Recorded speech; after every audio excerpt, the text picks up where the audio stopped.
At a family dinner, my husband's parent turned to him and said, "You can still get an annulment. It's not too late." My husband laughed uncomfortably. I smiled, placed a document on the table, and said, "I was thinking the same thing, read this." Their eyes widened as they realized it was their own disinheritance papers. I didn't grow up rich. My parents worked regular jobs, I had student loans, and I never expected some kind of fairy tale romance. But when I met Nathan, I thought I had won the lottery, not because of his family's money, but because he made me feel like I mattered. Like I was special. Like we were in this together. I was wrong. Nathan's family was old money, the kind that went on summer trips to the Hamptons, owned boats they barely used, and had a country club membership just because. His parents, Richard and Margaret, weren't rude to me exactly, but they had a way of making sure I knew I didn't belong. Margaret, with her perfectly done hair and fake sweet voice, would say things like, "Oh honey, I just didn't expect Nathan to marry someone so practical." Richard, always straight to the point, would just look at Nathan and go, "Are you sure she's not after your money?" And Nathan? He always brushed it off. "They just need time," he said. "They'll come around." I believed him. Because I wanted to believe him. Then came Thanksgiving. We were at his parents' house, a ridiculous mansion in Lake Forest, Illinois. The kind of house with 3 living rooms, marble floors, and a dining table that could seat 20. The kind of house where I was always afraid to touch anything. It was me, Nathan, his parents, his younger brother Daniel, and a few extended family members. Dinner was tense. It always was. Margaret made little digs about my dress. "Oh, I love how you don't care about labels." Richard asked if I still worked at my job, as if I would magically stop needing to pay my own bills. Nathan just smiled and changed the subject, because that's what he always did. Then, right as dessert was being served, Richard set down his glass of wine, looked straight at Nathan, and said, "You know, you can still get an annulment. It's not too late." The whole table went silent. Nathan gave this awkward laugh, shifting in his chair. He glanced at me, expecting me to just ignore it like usual. I didn't. I pulled a document from my bag, placed it on the table, and slid it toward Richard and Margaret. "Funny," I said, smiling. "I was thinking the same thing. Read this." Margaret's hand froze on her wine glass. Richard's face twitched like he wanted to yell, but hadn't decided how loud yet. Nathan frowned. "What is that?" Margaret, being nosy, snatched it up first. She barely got through the first line before her eyes widened. Richard leaned over, read a few lines, then turned red. It was their own disinheritance papers. See, Nathan's family had a trust fund system. If he got married without a prenup, his parents had the right to change or revoke his inheritance. They had been counting on that clause. They had been waiting for the right moment to pressure him into an annulment, then sweep everything back into their perfect little family circle. What they didn't know. I had found out about this 6 months ago, and I had been busy. Nathan never told me about the clause. I accidentally found out at a country club event. Richard was talking to another rich old guy about being patient and letting Nathan see reason. I played dumb, but after that, I started looking. I went through everything. Nathan's emails.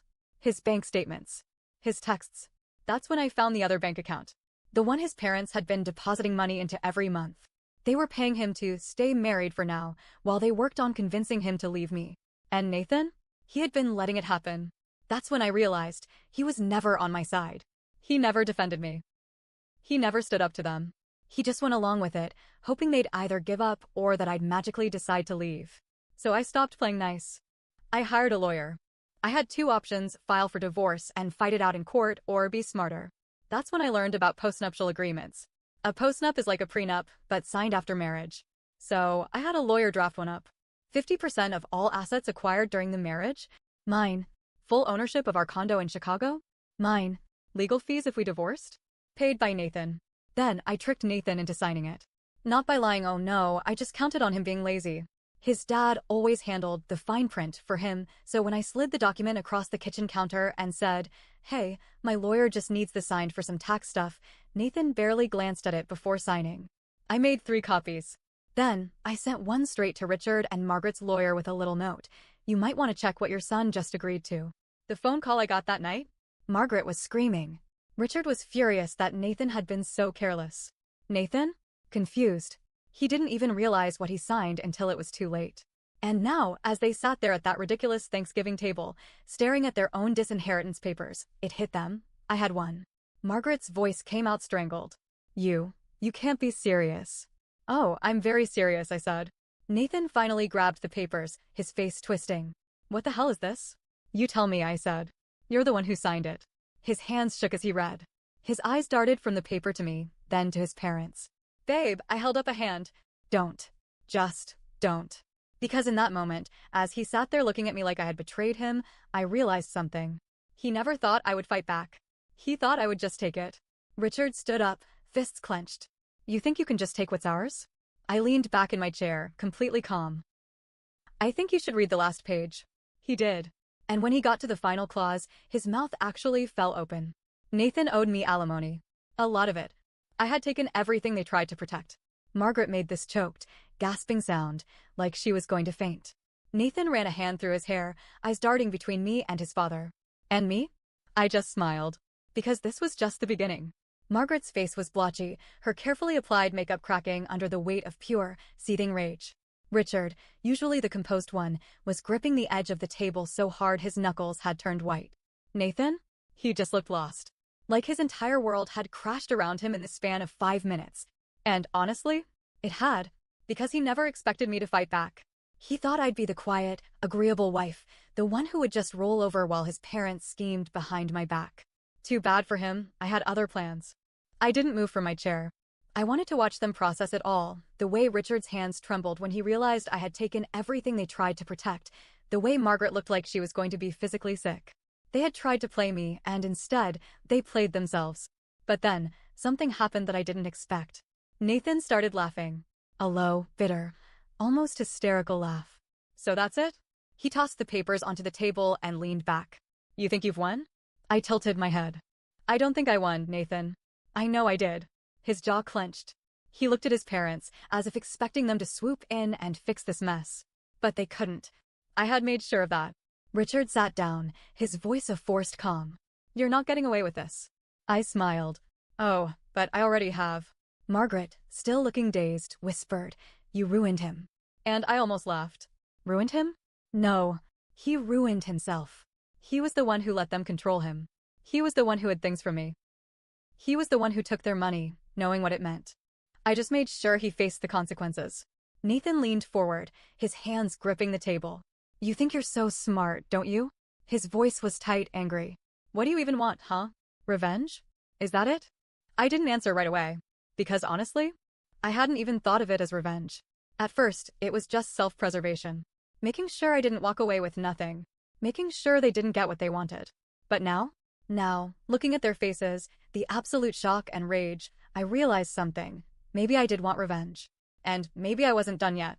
I leaned in, lowering my voice just enough to make them all lean forward instinctively. I don't want your money, I said. I don't want your family name. I don't even want Nathan. Nathan flinched. I just wanted to show you that I am not someone you can step on. You tried to control me. You tried to get rid of me. But you forgot one thing. Margaret's lips parted. And what's that? I smiled. I'm smarter than all of you. Silence. And then, Richard snapped. He shoved his chair back, slamming his hands on the table. The wine glasses shook. A fork clattered onto the plate. He stopped himself, taking a deep breath. His voice, when he finally spoke, was calm and cold. This isn't over. I didn't doubt it. People like them? They never let things go. But I had expected this. I had planned for this. What I didn't expect was Nathan's next move. He reached into his pocket, pulled out his phone, and, without breaking eye contact with me, dialed a number. Yeah, he said, voice clipped. It's me. We have a problem. A pause. Then, he stood up, staring down at me with an expression I had never seen before. You wanted a war? His voice was low, dangerous. Fine. You've got one. And for the first time that night, I felt something cold settle in my stomach. Because I had prepared for his parents to fight back. I had prepared for lawsuits, for financial battles, for legal threats. But I hadn't prepared for Nathan to fight me too. And that was a mistake. Nathan's voice was low, controlled, but I could hear the edge of something dangerous in it. You wanted a war? Fine. You've got one. I didn't know who he called. But from the way Richard and Margaret immediately calmed down, the way their eyes shifted from anger to satisfaction, I knew one thing for certain. Nathan had just changed the game. My heartbeat slowed. Not out of fear, but because something inside me had just snapped into place. I had been playing defense. No more. I stood up, my hand steady as I smoothed out my dress. Good, I said. I was getting bored of playing nice. Nathan's lips curled into something almost like a smirk. And that's when I realized, He had been waiting for this. For months, maybe even longer. He had never truly fought for me, never stood up to his parents. But now? Now that I had backed him into a corner, now that I had taken everything he thought was his, he had finally found a reason to care. Not about me, but about winning. I turned on my heel and walked out of the dining room, leaving them all sitting there in stunned silence. I expected Nathan to come after me. He didn't. That was my first mistake, assuming he would fight me in the open. The next morning, I woke up in our condo alone. Nathan hadn't come home. Good. I needed time to think. I grabbed my phone, ready to call my lawyer, when I saw it, an email from my job. Subject, urgent. HR meeting at 9 a.m. Please come to the office to discuss an important matter regarding your employment. My stomach twisted. I worked in corporate finance, and I had never, not once, been called into an unexpected HR meeting. I walked into my office in downtown Chicago, already on edge. My boss, Greg, was waiting with 2 HR reps. The air in the room was thick. Greg didn't waste time. We've received an anonymous tip about a conflict of interest regarding your position. I blinked. Excuse me? One of the HR reps slid a folder across the table. Inside were printouts of emails, not mine, but ones that had my name in them. Emails discussing insider trading, financial fraud, and asset manipulation. And the worst part? The messages made it look like I was involved. I felt the blood drain from my face. This isn't real. Greg exhaled. We don't think so either, but the company has to investigate. Effective immediately, you're suspended until further notice. Nathan. I knew it the second I stepped out of that room. He had done this. I barely made it back to my condo before the second hit came. A notice taped to my front door. Eviction notice effective immediately. The property is under review for legal ownership dispute. Ownership dispute? Unless. I snatched my phone and called my lawyer, Angela. She picked up on the first ring. I was just about to call you. I didn't even greet her. Why am I being evicted from my own condo? She sighed. Nathan filed an emergency motion to challenge the postnup. He's claiming you coerced him into signing under false pretenses. I almost dropped the phone. That's insane. That's rich people, she muttered. Listen, it won't hold up. He has no evidence, and frankly, he's an idiot for trying. But it does mean a judge has temporarily frozen all joint assets until it's settled. Meaning? I had no access to my own home. And my bank account? Also frozen. Nathan wasn't just fighting back, he was trying to destroy me. I took a deep breath. Fine. He wanted war? I was going to end him. I went straight to Angela's office, red-eyed but steady. What's our move? I asked. Angela grinned. I thought you'd never ask. She already had a plan. Step 1, expose him. I pulled out my laptop and dug deep. I knew Nathan. He was lazy. Careless. He had definitely left something incriminating behind. And I found it. Buried in his old emails was a message from his father, one that proved Nathan had been in on the annulment plan from the beginning. Nathan, don't forget that once the annulment goes through, we'll get your trust fund back to full capacity. Just be patient.